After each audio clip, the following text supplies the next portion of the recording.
All right guys, finally I have edited and put together the video for the 4x8 flag. Now I started this video back in the middle of 2017 and it just took me a while.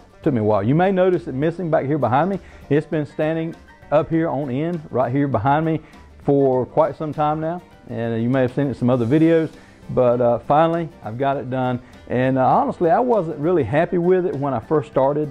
It was just a different idea. All my other flags have been made out of wooden strips, and I just wanted to do something different. I figured if I put 13 wooden strips that large together, it'd be really, really heavy, and I wanted to try a piece of plywood to see what it looked like. And I wasn't happy with it when I torched it and I colored it and all, but once I put the clear coat on it, the color really came out, and I'm happy with it. I'm looking forward to putting it on the side of the shop. So most of the video is either fast forwarded or time lapse, but there is some good detail in it, and it might be something that can help you. Check it out. Okay, here I'm using a board as a straight edge to mark the lines that will separate the stripes. I'm going to go back after this with my Dremel tool and cut a groove on these lines. That way I can kind of separate each stripe, and it will help prevent bleed over. Now I made these stripes 3 11/16 inches wide. That times 13 will give you the 4 feet that you have for the 4x8 piece of plywood. I also made the union 25 3/4 inches by 30 3/4 inches. The stars are 2.5 inches each. All right, when I was taping up the flag, I taped up so that I could stain every other stripe, obviously, and I used painter's tape. I just simply stuck the edge of the tape down inside the groove that I'd cut with the Dremel tool, and by doing that you're able to prevent bleed over, and it turned out pretty well.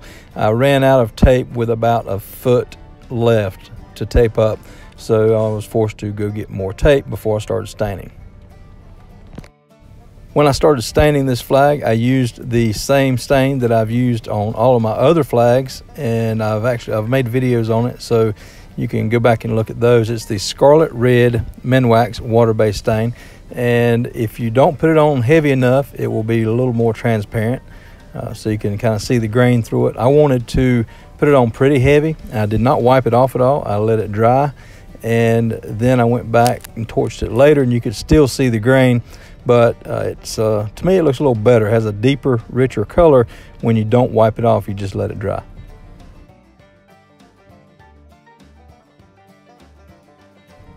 Okay, as I'm staining the union, I use the same stain in the blue that I used on previous videos. And again, this is the Minwax water-based stain. It's the True Blue.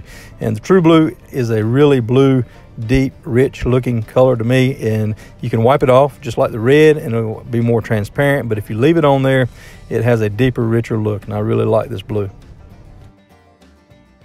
Okay, this is the stencil that I make for the 4x8 flag, and first here you see me making some measurements. I want to get everything centered up, and I mark a few stars before I torch the flag. Okay, so here I am torching the flag. I'm using the same torch on this flag that I always use. And I've noticed with all of the other flags I've made, all the white pine strips tend to burn differently. It's like no strip burns the same. Some takes more heat to make it darker, and some will burn really, really easily. With plywood, I found it's quite a bit different than regular wood strips. Some of the grain burns quite a bit darker, and the other is a little harder to get it dark, but it all burns and ends up looking pretty good. You do have to watch out for the wood filler. They do put wood filler in plywood to cover some of the imperfections. I had a little bit in this one. It does not torch like the regular wood, but I was able to get it darkened up enough to make it look okay. Now after I torch the flag, I go back with the stencil and mark the rest of the stars. Basically, I just line the stencil up on the previous marks I've made and go back and mark the rest of the stars. Everything ends up being centered up really good. Okay, for a project this big, I'm not going to start with the 105, which is normally what I start with, just really tiny. I already have the 107 on here, so you can see the difference there, the 107 versus the 105. So I'm going to start with the 107 as I carve these stars, but once I do that, I'm gonna clean it out with that one, give you a little comparison. That is the 192. 192. quite a bit bigger, and you can cover a lot more ground with that when you're getting the center of these stars cleaned out. And here I am outlining the stars with the 107 carving bit on the flex shaft extension on my Dremel tool. And part of the time you can see the Dremel tool leg on an old shirt. The purpose of that is to help hold down the noise as it kills the vibration. The 192 carving bit does a really good job at cleaning out these larger stars. You kind of cover more ground with it, and it does a really good job. Again, there's no rhyme or reason for the way I carve stars. Sometimes I'll start on the outside and work my way in. Sometimes I'll start on the inside and work my way out. It's just whatever I feel like at that particular time. Once I get these carved, I'm going to go back with a torch and kind of antique the stars a little bit. It doesn't take long. They don't burn real good. So then I will take the spar urethane and I put a full quart as my first coat on this flag. And it was put on really heavy, but I used 1 full quart.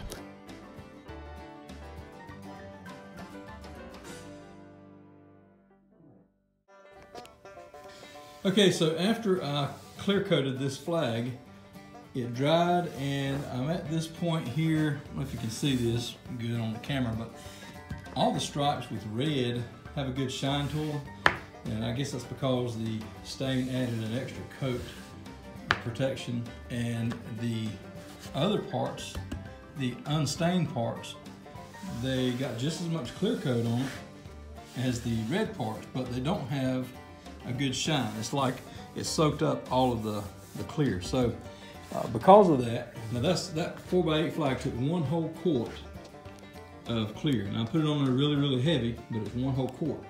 So I'm going back.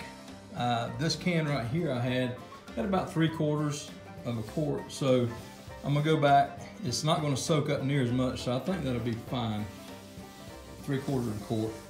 If not, I have plenty, but I'm gonna go back and clear it one more time.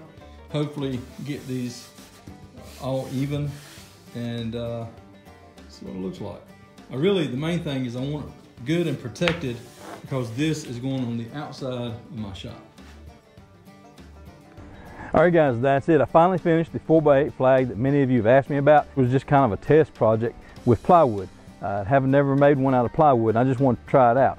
And I was not satisfied with it until I put the clear coat on it. Once I put the clear coat on it, it really brought out the color, and I like it. Now my plans are to make a frame for it. I want to make a wooden, treated wood frame, and I'm probably going to paint that white.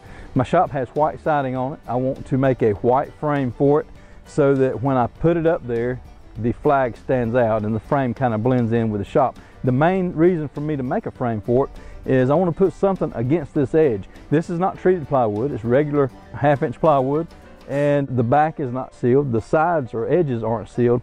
So I want to make a frame so that it'll butt up against it, and maybe I can put a bead of caulk around it to protect it. Thank you so much for your patience. I've had many questions about the 4x8 flags and the dimensions and stuff, so everything will be in the description below. And I appreciate your watching. I thank you so much for all my viewers and my subscribers. If you haven't subscribed, please do so. If you like the video, give me a thumbs up. And as always, have a great day.